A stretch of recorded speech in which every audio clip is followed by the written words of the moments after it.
yo. I told y'all, every time that final segment come, I'd be so lit by that time. I told y'all what I was on. Y'all felt what I was on. I hope y'all felt the energy. LYNX Live.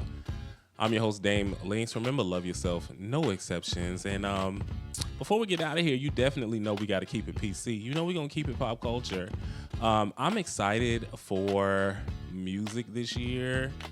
So I do want to, recap some of my favorite music moments so far, and then we'll play a little game. We'll keep talking about some hot topics a little bit after that. But, with Lizzo's flop of an album, kicking up conversation, it just feels like the perfect moment to zoom out and look at what 2026 has given us musically so far. So the first half of the year has been surprisingly balanced. Big names returning, a few unexpected standouts, and some artists finally getting the respect they've been overdue for.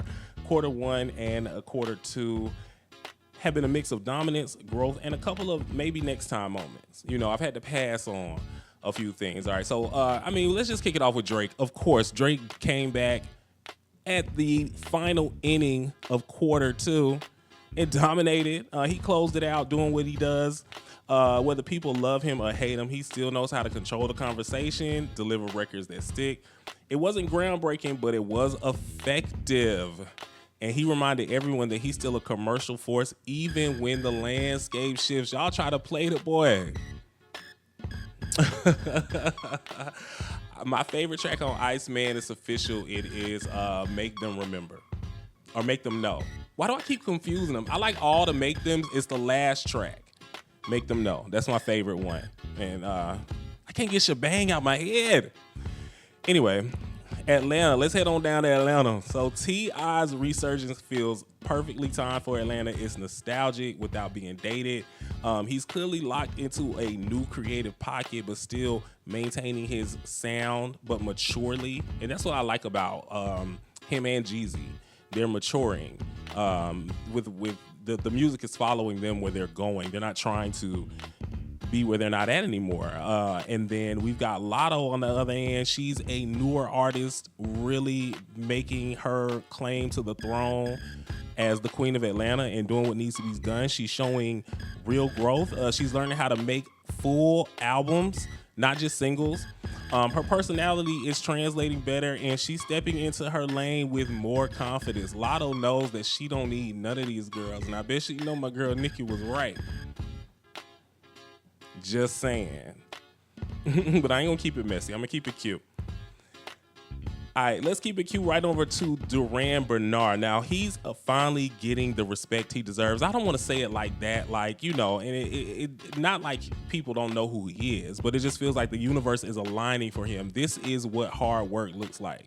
This is what consistency looks like. His project is one of those albums you revisit throughout the year because it keeps unfolding. I was listening to it last night, and the vocals, the arrangements, the personality, everything is very intentional. This is one of the most rewarding listens of 2026 so far. Shout out to Duran. Seriously. What? Applause for him. All right, now let's move on to this next one. Now, I hate to say it, Chris Brown's latest project, it was mildly disappointing for me. Not bad, just hard to sit with. Chris has a history of dropping long, sprawling projects that reveal themselves years later, and I found value in most of them eventually. But Brown felt long in a way that just didn't hold my attention, especially with Iceman coming out. I'm not about to listen to 37 tracks from Chris when I got Drake giving me a live stream full video drop like he Beyonce, 3 different albums with all the Drakes I love. Drake is a genre. See, I'm kissing ass. Nah, shout out to Chris. I love Chris. Brown felt long in a way that it just didn't hold my attention. I haven't even touched the deluxe yet. It's not his worst, but it's not his most compelling either. But I will continue to listen to Brown throughout the year, especially as it gets cold and warm and cozy. It's a lot of R&B. I'm ready for the fall time. We making a baby. Speaking of making a baby. All right. All right, Kalani. So Kalani's rollout felt a little overhyped, but I'm not mad at it. So I don't really know if I want to say it was overhyped, but she's clearly proud of the work. The music is solid. It's well deserved. Another one like Duran, who has been consistently working, and we're seeing her move to the next level. So this is what work looks like. She's just not in my personal, top of people that I really just am checking for, but it's good. I'll be continuing to listen to Kalani throughout the year. Look, y'all have got to sit with these projects. Stop just rating them off the first listen. You have got to sit with them. That's what we used to do. We used to go buy CDs. We had to buy CDs. I was at Best Buy faithfully, and them CDs was $10 a pop. I used to have every CD. I'm like, where did I get the money from? He make it the way. But let me know what you guys think about the Kalani album. So then we got Ari Lennox Vacancy, which crazy. I'm sorry. Ari Lennox Vacancy shits on Summer Walker finally over it. Shits on it. Jermaine Dupri did his thing with her. Ari Lennox looks good, sounds good. She's confident. She's staying off social media, and the album is damn near perfect. Ari Lennox has flawless albums. All of them so far are great. She does not have a bad song to me. But you guys know how much I love Summer Walker. Summer looks great on tour, by the way. But it shocked me. I mean, Ari smoked this project, vocally, emotionally, sonically. Summer's album wasn't bad, but Ari's felt more lived in and more intentional. She's delivered one of the strongest R&B projects of the year. Okay? Shout out to Ari Lennox. I'm giving credit where credit is due. Ari, you kicking ass right now. All right. Giveon gave me a deluxe that added some nice texture to his album. Nothing earth-shattering, but definitely worth including in the year's conversation because we all know Giveon Beloved was my favorite project of last year. I'm counting Wale's Everything a Lot as well. Wale's Everything a Lot dropped at the end of last year. I'm counting that for the first half of this year because that album is phenomenal. It needs to be appreciated, and we need to continue to run up Everything is a Lot by Wale this year. That is a great album, and he deserves it. Give him the Kalani package. No, that album is phenomenal. Just deserves to be a part of the 2026 narrative. It's one of the most complete rap projects in rotation right now. It's good. And there's some good rap albums out here too, as well. Don't get me wrong. It's a lot of good music out here if you really are finding what it is that you like and just not listening to what people tell you to listen to. It's a lot of albums out here. Now, this last album, the Chloe and Timbaland joint. So Chloe and Timbaland did a joint project. The project is tricky to me. I love Chloe, but I haven't been as excited lately when it comes to her musically. Now, shout out to that movie on Peacock she got called Strong. Y'all need to go watch that. However, with Chloe, I'm just not completely sold on her being the sexy girl. But can we get Chloe a sitcom like a Moesha? I would like to see a Moesha meets Insecure with Chloe Bailey as the star. She's the focal girl. Like, I wanted to have the feel and the storyline of Moesha, but I wanted to look like Insecure looked. I think Chloe would be great for that. But I'm just not sold on her just being the sexy girl. Anyway, but back to the music. With Timbaland, he's reintroducing his old sound to newer artists, and it just does not hit the same for me. He did something similar with Brent Faiyaz a few years ago. Technically good, but just not emotionally grabbing. I think for me, because I came up in the era listening to the original Timbaland and Missy, I can't be hearing recycled stuff. You know what I'm saying? So for me, when I hear things that sound like Timbaland and Missy, it's like I just don't want to hear it. I don't feel like their sound, their style, their music should be touched or duplicated. So I don't know. It just doesn't connect for me. So I'm sitting with the Chloe album a little bit more. So we'll follow up on that one. Maybe my opinion will change by the end of the year. So first half of the year, I feel like I'm forgetting somebody though. Don Toliver Octane. How could I forget that amazing ghetto love story? Don Toliver he's the shit. So those are my picks so far for 2026. Let me know what you are listening to. What are you rocking with? What are you not rocking with? Okay. All right, next up, let's do a little Twitter cruising. All right. Talk about a few more just things that are trending out there in these social media streets. So first up, the Real Housewives of Atlanta season 17 seeding chart has dropped, and it sparks immediate chaos in the group chat. Bravo dropped the official season 17 reunion seeding chart, and the internet acted like it was the Super Bowl. Fans are already dissecting who's in first chair, who got pushed to the outskirts, and what that means for alliances. The chart alone caused more drama than half the season. Now, K. Michelle got first chair, and it just makes me want. The rest of the seating chart is fine for me. I just don't think K. Michelle deserves to be first chair. So I wonder if that's a contract thing. Is there a reason why she's in the front?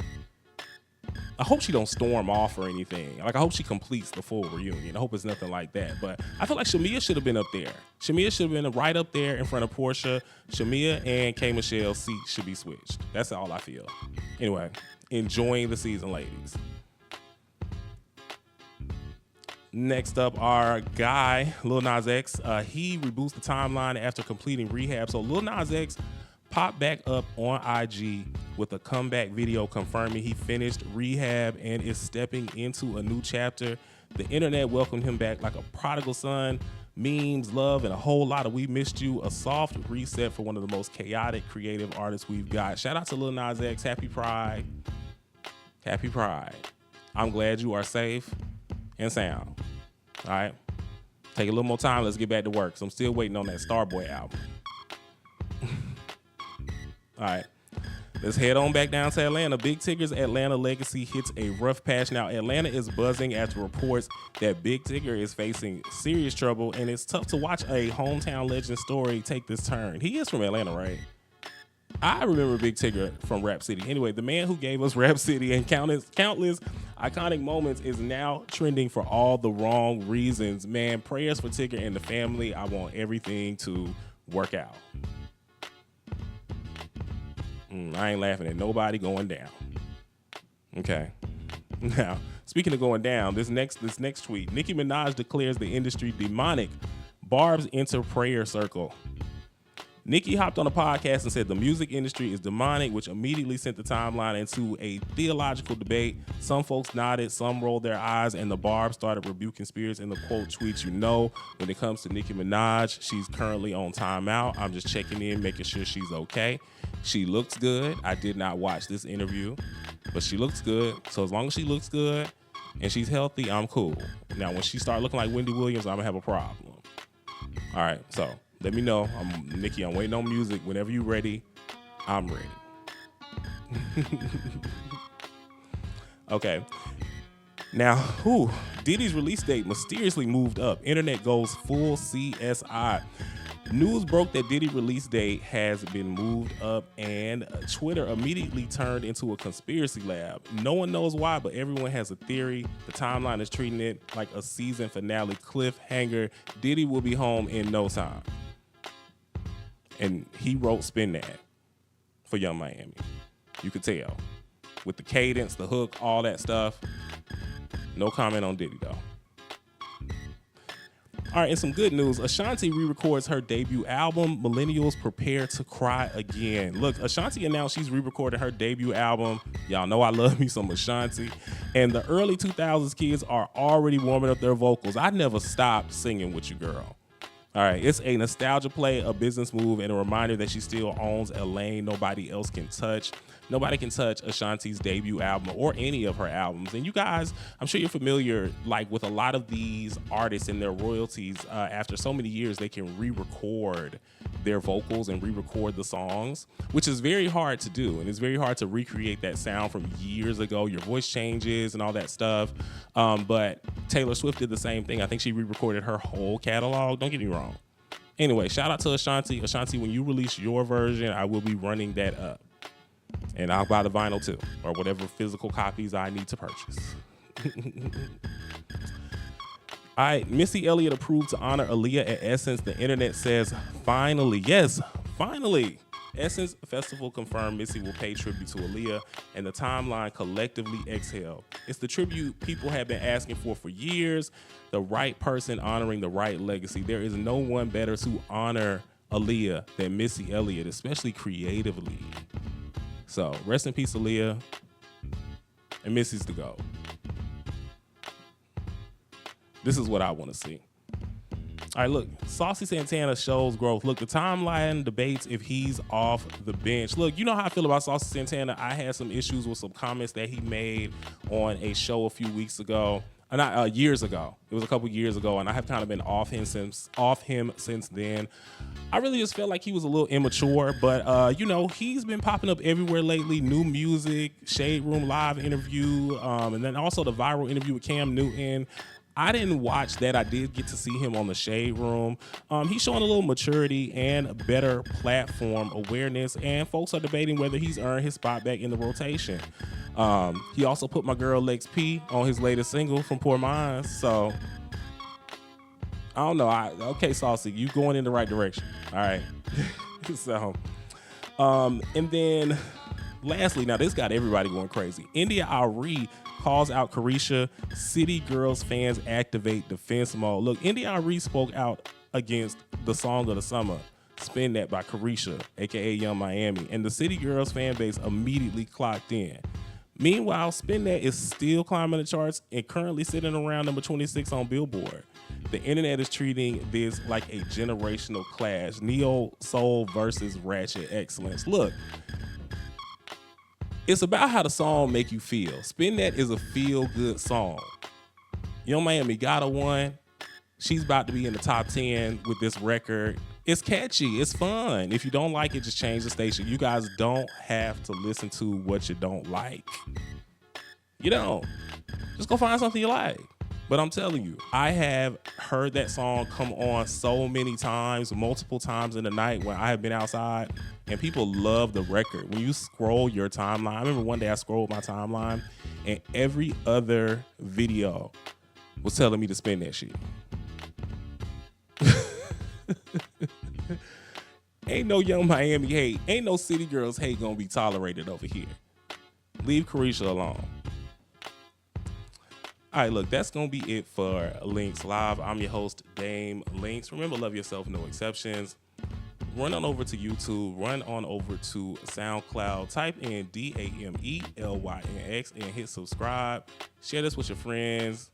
That way you can keep up with what I got going on. And before we get out of here, I got a cool kid of the week this week. It's going to be none other than Miss Lauryn Hill performing X Factor live at the BET Awards 2026. Shout out to it. We survived another Gemini season, and we working hard for the rest of 2026. What's up, BET? We working hard for the rest of 2026. All right, I'm going to see y'all next time. LYNX Live. I'm your host, Dame LYNX. Love yourself, no exceptions.